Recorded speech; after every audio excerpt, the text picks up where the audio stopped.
She was gorgeous, not only in the face, but in the heart.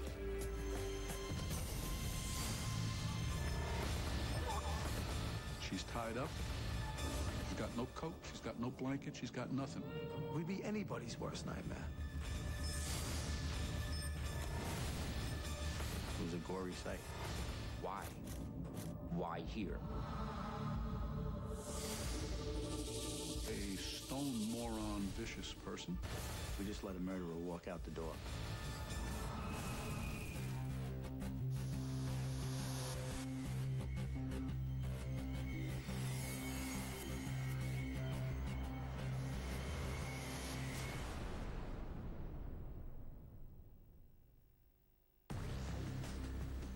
Brooklyn, New York.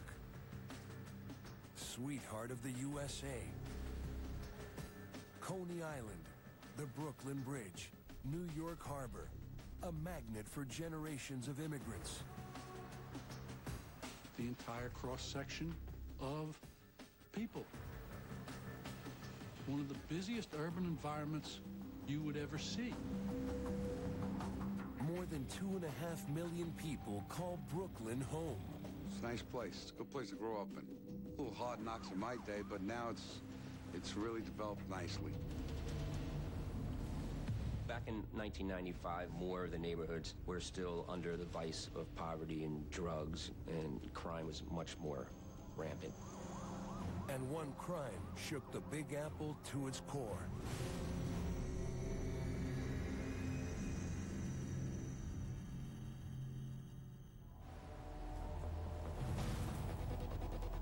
In 1995, I was a detective working in the 69th precinct in Brooklyn.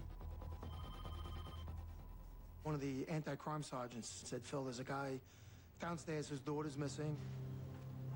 Tommy Antonakis is a well-off computer executive from Staten Island. I sat him down, he said his daughter didn't show up for work. 20-year-old Kimberly Antonakis is a bright, outgoing business major with a part-time job in a furniture store. A few hours earlier, Tommy got a call from her employer saying Kim missed her shift. She wasn't returning his calls. That's his only child, his only daughter. This being the first time this ever happened. So he was a little alarmed. He was scared. Tommy tells the detective that he's already checked out Kim's apartment in the Brooklyn neighborhood of Canarsie.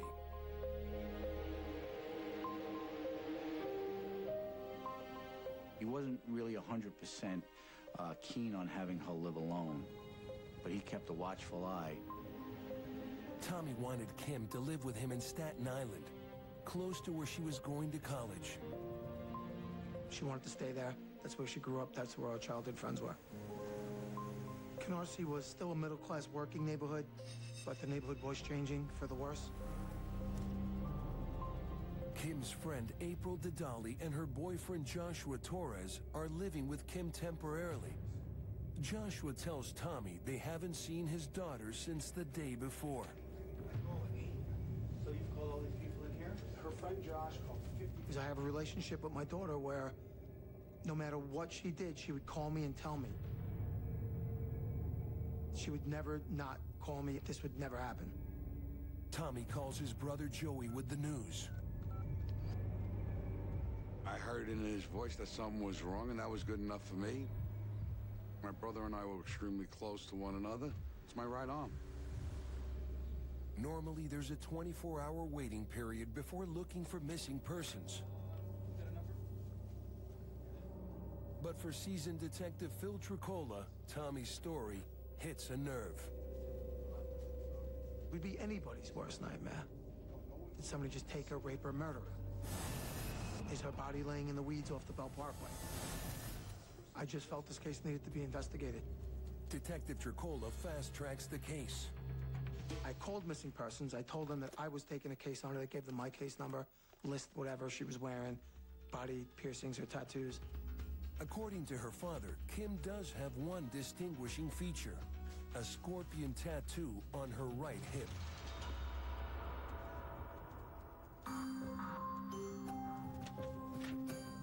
Tommy had told me that The last person that she was with was a girl named Liz Pace, who lived in the neighborhood. So I spoke to Liz Pace. She did not know Kimberly was missing. And she said they had gone to a club in Manhattan.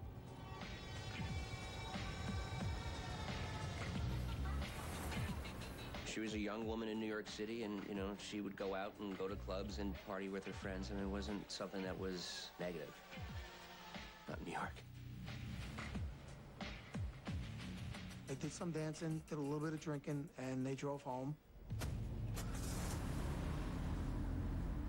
I asked normal questions. Did you meet anybody? Did you remember anybody following you home? Was she afraid of anybody? And she said no. She goes, it was a pretty uneventful night. She said Kimberly dropped her off and continued on home. They lived a few blocks away from each other. I told Tommy, you know, go look around the apartment. Where does she park her car? Tommy and Kim's house guest Josh checked the garage where Kim parks her white Honda Accord. It's empty, but they find something on the ground. Tommy had called me, and he was really raised up. And he said he found an earring in the garage. That earring could have fallen out yesterday, 2 days ago, who knows? But I know one person that would know, and that'd be Liz Pace. Girls always look at what other girls are wearing. So I took that earring, went back to Liz Pace. She goes, yes, she was wearing that the night we were out. When that happened, I knew we had a little bit of a problem. I didn't even have to relate it to Tommy. He was a street guy, he knew. He knew. The fact that that earring was on the garage floor was a very pivotal point in the investigation. There was no doubt in my mind that she was a victim of a crime or foul play. Somebody took Kim's car and probably took Kim.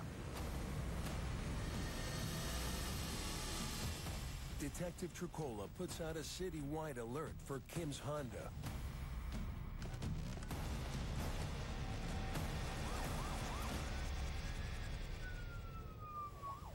I thought it was a carjacking. Hopefully maybe they just robbed her, you know, and threw her out somewhere. The quicker we could find that car, the quicker we could find out where Kim is. The police aren't the only ones searching for the missing student. Kim's family and friends are out there as well. Tommy and Joshua Torres spend hours searching the back streets of Brooklyn. The most important thing was for us to be cool, calm, and collective about things and try and figure out a game plan to find my godchild. Looking for Kimberly. That was the most important thing. My brother would cut bills in half, and he would give you the guy a $50 or $100 bill and tell him, here's a half.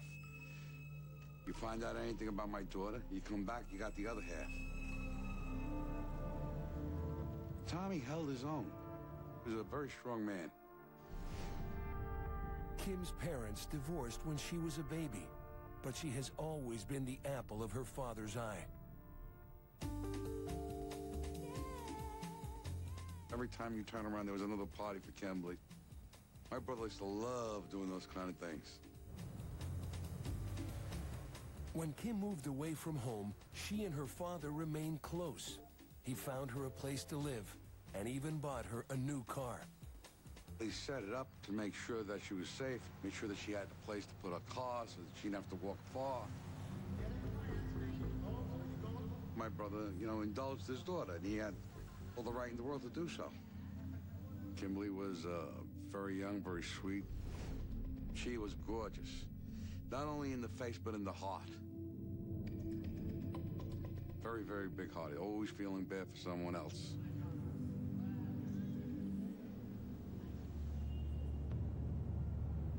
"24 hours and still no word from Kim. Detective Tricola orders a helicopter search of the deserted shoreline along Brooklyn's Jamaica Bay. There's a lot of marsh, abandoned beach areas down there. It's a haven for dumping stolen cars, abandoned cars. I went driving into all different areas. Areas where people Usually you don't really want to go, but you don't have to be a brain surgeon really to figure this here out. Every night I would go home a different way, checking these areas that I knew that were places where people dump cars. Despite everyone's best efforts, there's no sign of the car or Kim. We checked her credit cards. There was no activity. The phone wasn't being used. It just supported my theory that something happened to Kim. She was carjacked, taken. You know, kidnapped wasn't out of the question, but we had no ransom demand. And I remember asking Tommy, I mean, they're going to get in touch with you. And he said no phone calls have come in.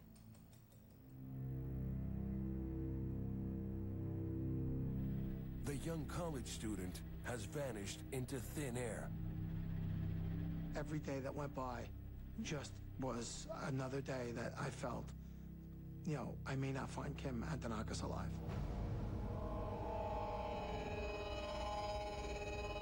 3 days have passed since Kim Antonakis went missing. At 2 a.m., a 911 call summons firefighters to a vacant house on a quiet street in Woodhaven, Queens. What looks like a routine fire turns out to be anything but. After the flames are doused, a shocking discovery. It was damp, it was dingy, there was very little lighting. But there was no mistaking the sight before them. The body of an unidentified female was burnt beyond recognition. There was no facial features left, there was no hair. It was a gory sight. It's horrific. It's obvious to detectives that this was no accident.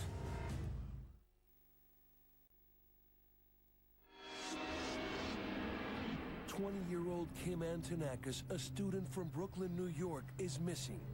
3 days after she vanished, a young woman is found 10 miles away in a basement in Queens. She's burned beyond recognition. Investigators know this is no accidental death. Detective Louis Pia takes charge of the case.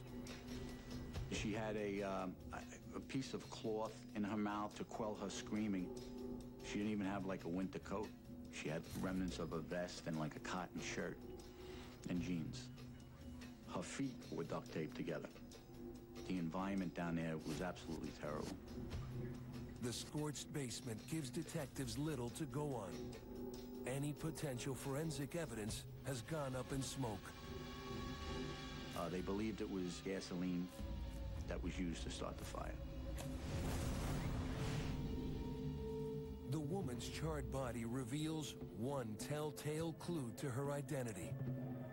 The only thing that was distinguishable on the body was where she was seated in the chair actually protected that portion of her body from the flames.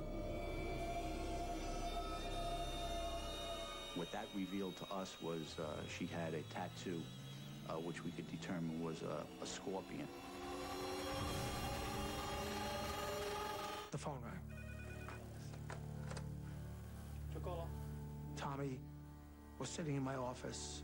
This was about a week into the investigation. And it was a Queens homicide detective. And he says, "We have a girl here. Looked like it was a botched kidnapping, tied up and burnt, but she's got these same tattoos, same height, same weight." I knew that they had Kim. It just matched up perfectly. Detective Tricola said, "I have the father here now. I'll keep the father here. You guys heading over?" And we said, "Yeah, we'll be right over. Keep the father there." I felt horrible. I was a cop for 21 years. I was probably one of my worst days. There's no way I'm breaking this to Tommy. He later told me, he said, "Phil, when you walked out of that office, I knew something bad happened. I read it right on your face."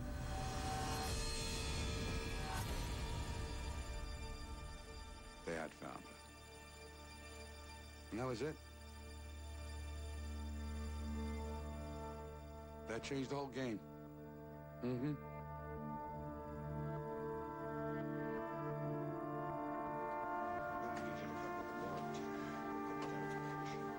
He was devastated. He was, he was crying. He broke down. It was heart-wrenching to inform him of what we had. It was tragic. Taken to an unoccupied house in Woodhaven, Queens. When Kimberly's body was found, and there was an explosion of media attention. A search for a missing person is now a hunt for a cold-blooded killer.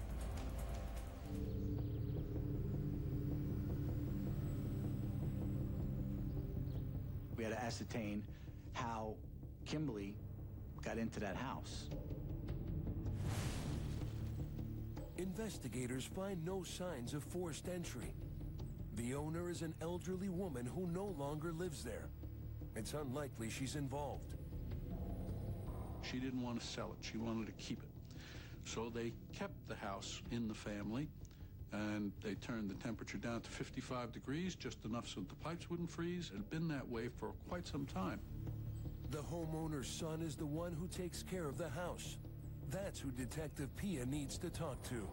He said, I even have people come and mow the lawn and pick up the mail every day so it doesn't look like the house is vacant.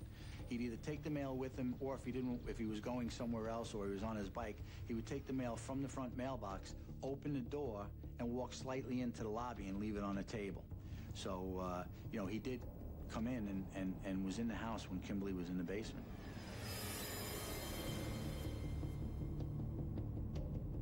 And his story was believable. He was never, a suspect after our initial interview with him. There was a lot of questions like, why? Why here? We knew that once we found the connection to the house, we would find the killers. Detective Pia starts with those who knew Kim.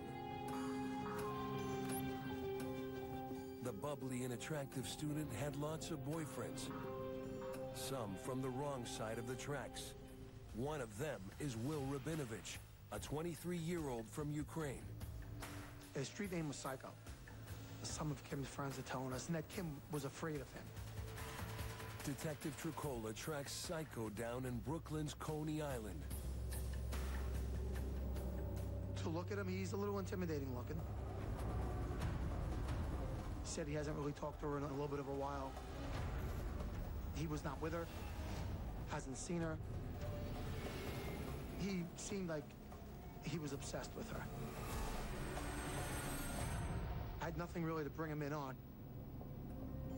I let Psycho go. Kim's dad, Tommy, however, is convinced Psycho is somehow involved in his daughter's murder. He didn't like that fella, didn't like Kimberly associating with him. Psycho is a member of a tough Coney Island gang, Together Forever. Paulie Zantz is a friend of Psycho and the gang's leader. Very ballsy guy, I guess that's why he got the name Psycho. Party animal, used a lot of drugs, very charismatic. I said, Tommy, I'm gonna go out and pick this guy Will up again.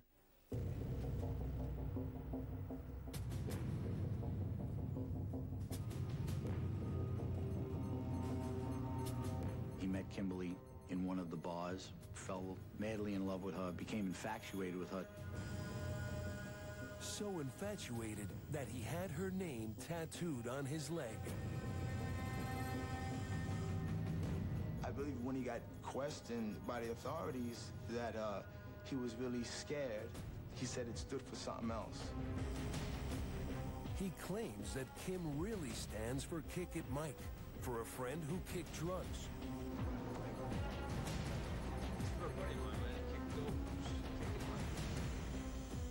The police think he's lying and still in love with Kim. According to her friends, the feeling wasn't mutual. Kimberly saw Psycho's true colors. Kimberly thought that this guy was rushing a little bit too fast and coming on too strong, and things got progressively worse.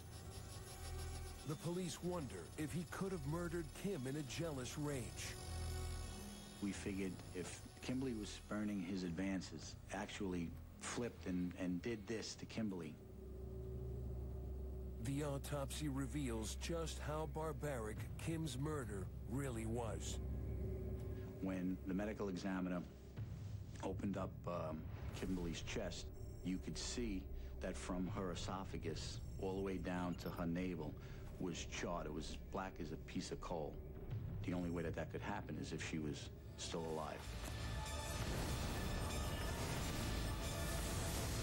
She was alive while she was set afire.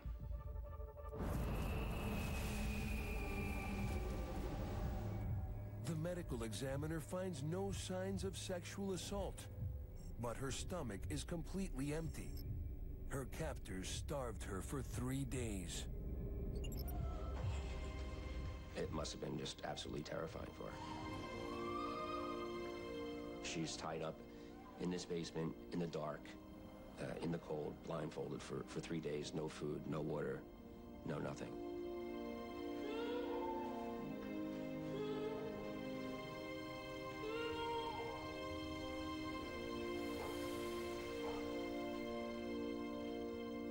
So hard to explain your feelings. What do you feel like?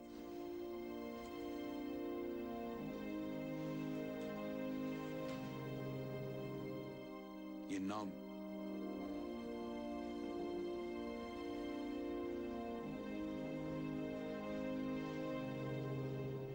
But then you gotta put it in your head, you gotta go forward. Because if you don't, somebody's gonna try and walk away and get away with it scot-free. NYPD's top brass isn't about to let someone get away with murder. Psycho is a viable suspect, but the police want to cast a wider net. And they start with Kim's house guest, Joshua Torres. Torres has a history of run-ins with the law. Josh had some priors. There was nothing. Had raised the red flag. On the night Kim went missing, her home phone logged a whopping 65 calls. Torres claims he was in all evening. Who was he calling? When we first told Tommy that we were looking at Joshua Torres, his response was, no, that was Kimberly's friend. That's April's husband. After all, Torres drove around for days with Tommy, searching for Kim. Tommy continued with the psycho angle, was swearing to me. Yeah, Phil, this guy's got something to do with my daughter's disappearance. I know he does, I know he does, I know he does. Your gut talks to you and says this guy's bad, but you don't know how bad it really is. Feelings are one thing, and proving it is another. Kim's grieving father is desperate for answers. And yet, a week after her body is found, detectives only have questions.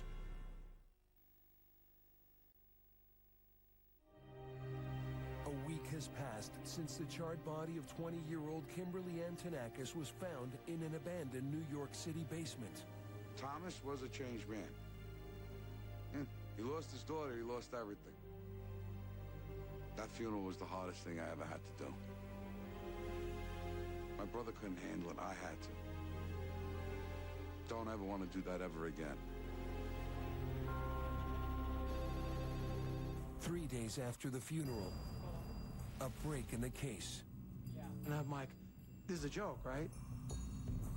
The police have found Kim's car 40 miles away in Malvern, Long Island. I live in Malvern. I drove past that car every night. Out of all the places that car could have been, it's in a small 1-by-1 mile town on Long Island that I live in. Right away, I'm excited. Looking for this car for 2 weeks. We knew that the car was wiped down, the outside of the car, the rear view mirror. The evidence that we obtained from the vehicle was a latent print belonging to Julio Negron. But Julio Negron was associated with Kimberly before the homicide. Julio Negron had a relationship with Kimberly prior to her abduction and subsequent death. So he was in that car. He was seen by people in the car, you know, weeks before. He had a relationship with Kimberly. So it really was of no value.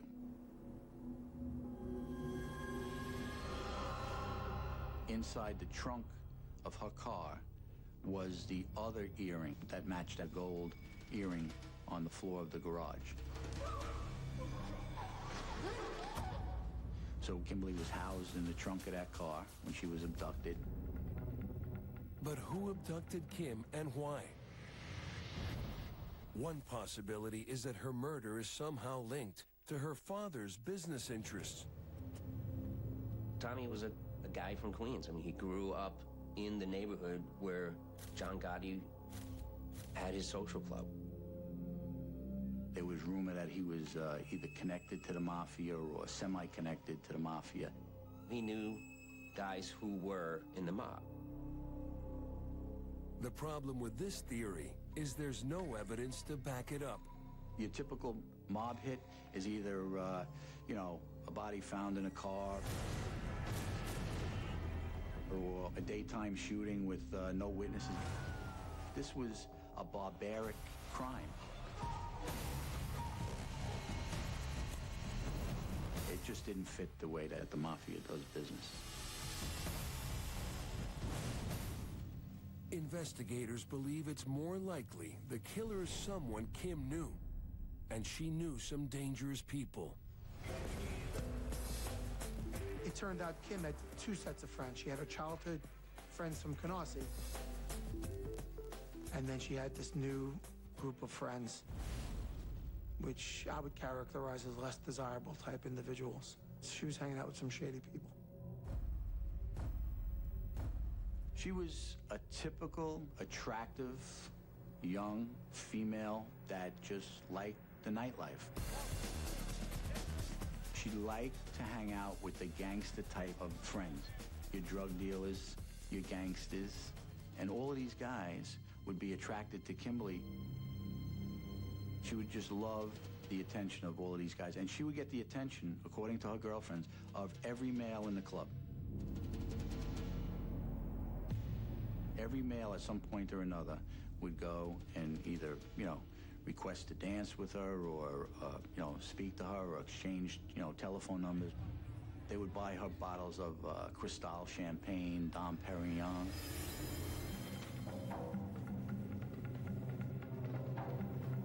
Including her old flame Psycho and his mob. We love partying, you know, we love the nightlife, and we're in clubs a lot, and we meet a lot of women and stuff. And yeah, that's where they met. When I interviewed Psycho, and he had told me that he was a stockbroker, but he had another career. I believe he was distributing meth or some type of cocaine.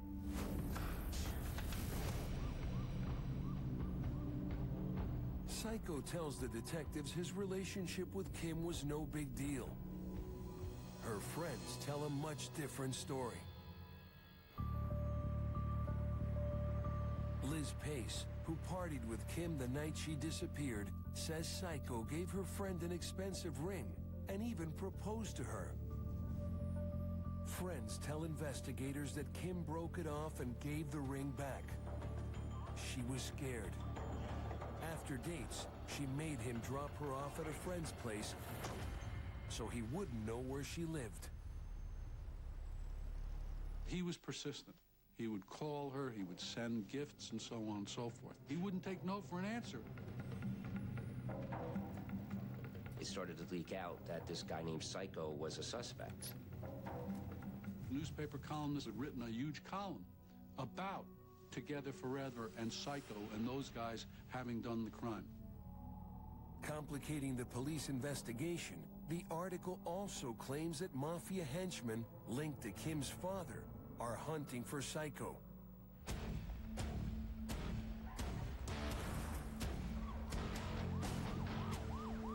The way the news put it out there is like, you know, who will get them first, the Mafia or the police.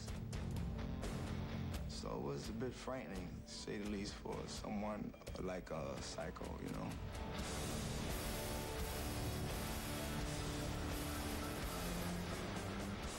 mean, they called him Psycho, but he was more like a suburban type of guy. He wasn't really from the hood, you know? The police have no hard evidence to nail Psycho. But suddenly, he drops out of sight. He was just scared. He didn't want to show his face. I almost started to believe, like, why, you know? It was like, did he do it, you know? And the police find themselves going nowhere fast. There were times there where we really had nothing going on. The truth about who killed Kim Antonakis remains elusive. But then, a tip comes in. A tip that changes the course of the entire investigation.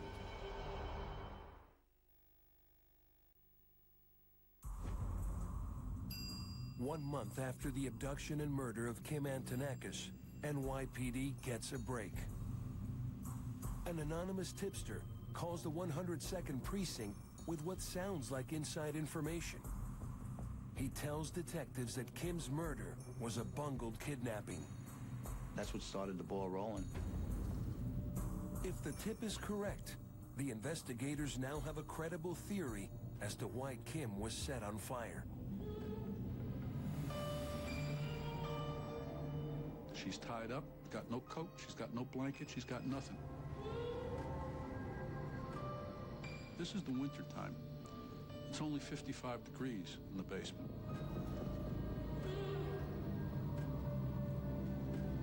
She could have been in some form of hypothermia, in an unconscious state.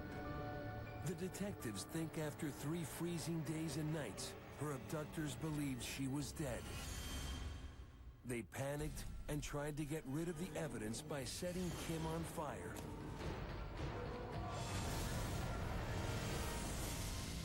Motive is not all the mystery caller reveals. He gives up a name already on the police radar. Joshua Torres, Kim's temporary housemate.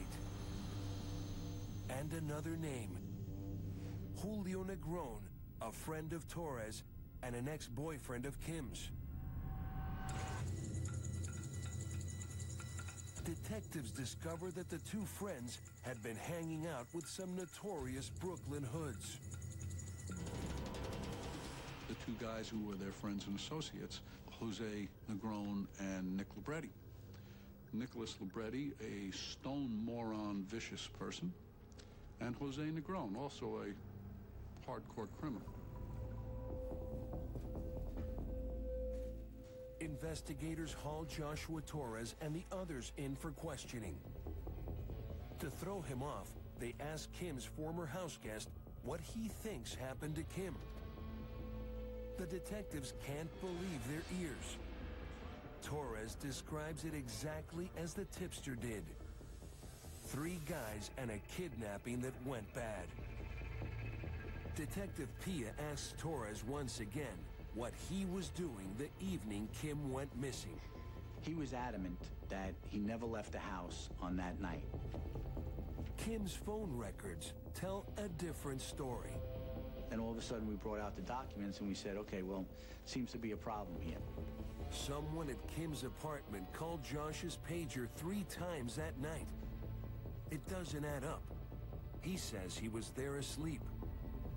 And then he got very nervous and fidgety. His eyes started twitching. He says, oh, I remember going out. I remember going out for milk. Joshua Torres is now the prime suspect, but his double talk is not enough to make a case. Investigators are forced to let him go. Detectives try a different approach to pin the murder on Kim's house guest. They show his girlfriend, April Dedali, who was also living in Kim's house, the phone records. April looks at the phone records and immediately says, her? He called her? Because one of the numbers was an old girlfriend of Josh's that he had sworn to April he had no more contact with. Well, here, it shows that that was a lie. So April throws Josh out of wherever they're living.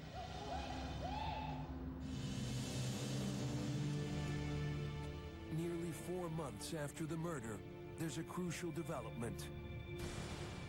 One of Torres's crew, Jose Negron, is gunned down on a Brooklyn street.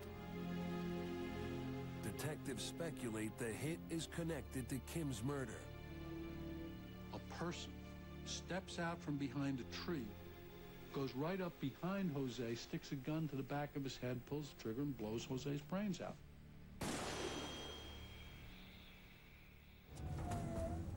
Investigators talk to Jose Negron's family about his murder and Kim's. He, in fact, said to his uncle, "I did something so bad, even God won't forgive me."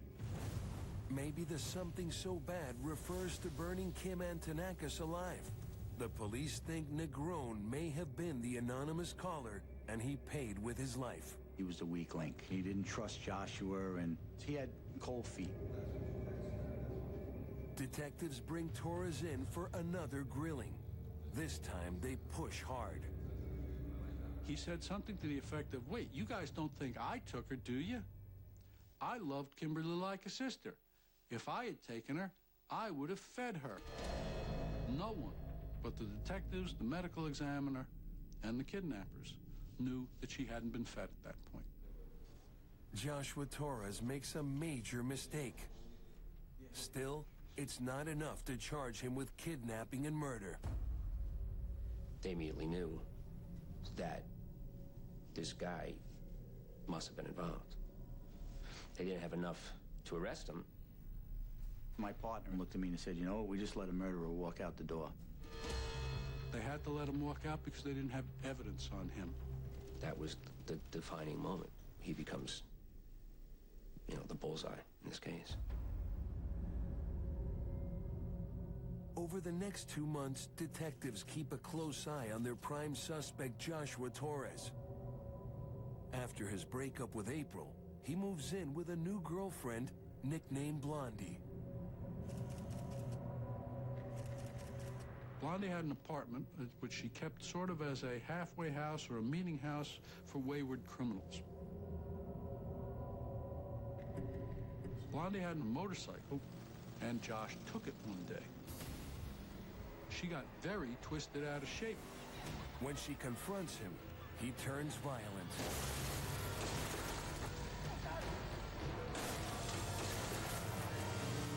But he hadn't reckoned with the fact that hell hath no fury like a woman scorned. That scorn is about to lead detectives to the terrible truth about Kim's final days. It's 6 months since a popular college student, Kim Antonakis, was horribly murdered in a New York City basement. Her house guest and friend, Joshua Torres, is top of the suspect list. There's no hard evidence to nail him. That is, until his girlfriend goes to the police and snitches. He slapped her, threatened her. "You give me any more trouble, I'll do to you what I did to Kimberly." And she knows what he did to her. Blondie's revelation seals his fate. She corroborated what we thought, but she had a direct statement from Joshua that he was the killer. Blondie says that Torres killed Kim, aided and abetted by 3 other small-time thugs, including Jose Negron, the man who was later gunned down in the street. What's more, Torres told her he also killed Negron to shut him up.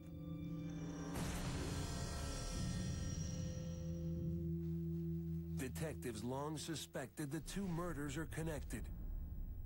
To help prove it, Detective Pia and his partner pay the dead man's widow a visit. They find themselves at a home in Woodhaven, Queens, directly behind the house where Kim Antonakis was burned to death. The connection they've been searching for. When I looked out that window and saw the crime scene, I knew we were on the right track, because that was the connection to the house. It's always been a mystery why Kim was held hostage in that house. Jose knew it was empty and told Josh. is enough to make the arrest. Investigators no longer believe Psycho killed Kim. I do believe this whole thing with Kim, him being accused of murder, affected him in a bad way. He lost his job, people shied away from him. But for Joshua Torres and his gang, the net is closing in. Now, Jose Negron is already dead by this time, but they arrest Nick Libretti and they arrest Josh Torres. Joshua Torres denies everything. Joshua actually thought that he could outsmart us and outfox us, so he was cool as a cucumber.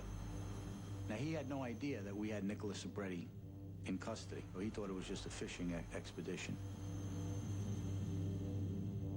Nick Libretti cracks first. Detective Pia deliberately shows Torres his friend confessing to the murder. But when he saw Nick Libretti, like, kind of emotional and writing out a statement, I think in his mind, it changed a couple of things. And we told him, we got you. We're going to arrest you, and you're going to go to jail for the rest of your life. Cornered and desperate, Torres finally admits his guilt. At the same time, doing all he can to downplay his role. And he said, I bought the gas can, but not the gas. Now, with the conspirators all turning on one another, detectives are able to build a clear picture of how Kim Antonakis met her terrible end. It all boiled down to greed and stupidity. While staying at Kim's place, Joshua Torres saw her father had money.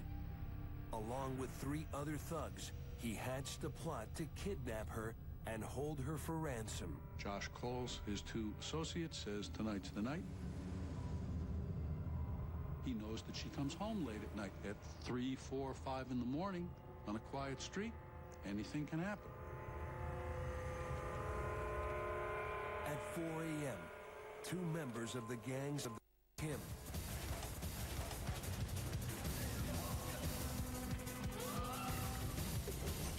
dump her car 40 miles away in Malvern, Long Island, and then drive her to the basement in Queens.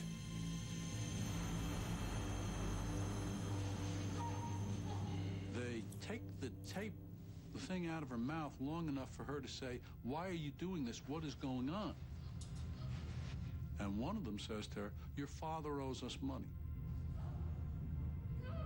The ransom that they wanted was $80,000, $20,000 apiece. Joshua always wanted an Infiniti Q45. With Kim captive, Torres's dream car was just a phone call away. Later that morning, he pre-records his ransom message and dials Tommy Antonakis. When Torres hears Tommy say hello, he plays his message into the phone. It was a stupid and deadly mistake. He doesn't realize that it's a tape-recorded answering machine that has answered the phone. Instead of waiting for the beep, he pressed play too early. Kim's father never gets the ransom demand. Which is another tragedy. He would have paid $1 million for his daughter if he had the opportunity. Torres called once more with the same result.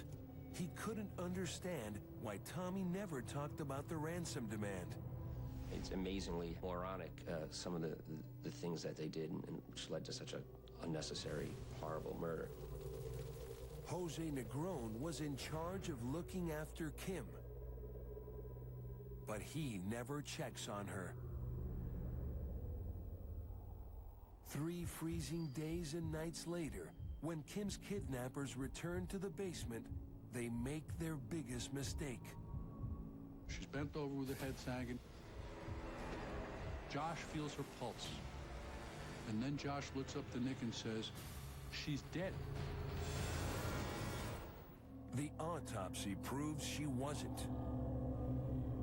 But Josh Torres, the man who Kim had so generously taken in, told the crew there was only one thing to do: get rid of her and any evidence.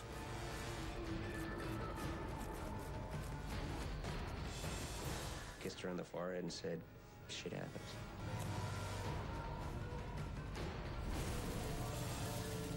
How do you describe that? I mean, to him, she really was nothing but an ATM card. Just goes to show the depths of how evil he was.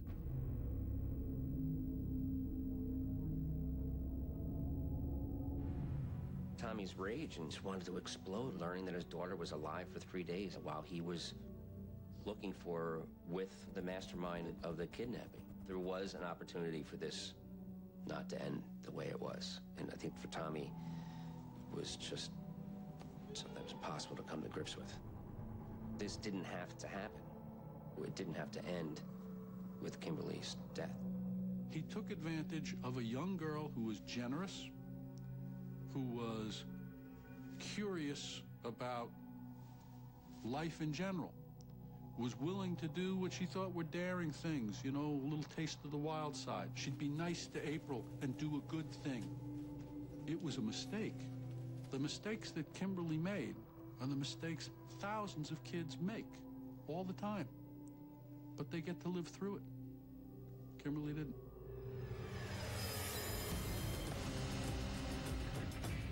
October 1997, 2 years after Kim's disappearance, Joshua Torres goes on trial for kidnapping and murder. The rest of the gang are tried later. There was a strong feeling that these guys were never going to see a ray of sunshine ever again. Torres, in particular, just seemed absolutely cold-hearted, not an ounce of remorse. The verdict is guilty as charged. There would be no time on the planet Earth when Josh Torres would be outside prison walls until he's inside his coffin being buried. The devil got exactly what he deserved, and he should rot in jail for the rest of his life, and he should never come out. You know when it hits you? It's when it's all over with. When the trial's over with and everything else is over with, it's not healing time. That's when it's really hitting you. That's when it starts to destroy your life. That's when it destroyed my brother. 10 years after Kim's murder, Tommy Antonakis dies of cancer. Losing his daughter was losing his life. Josh just didn't kill Kimberly. He killed the whole family. People look at you for comfort. People look at you to solve their problems. The only hope Tommy had went through the New York City Police Department. The only hope Tommy had went through me. That's a lot. You feel like you let them down. That's a lot too.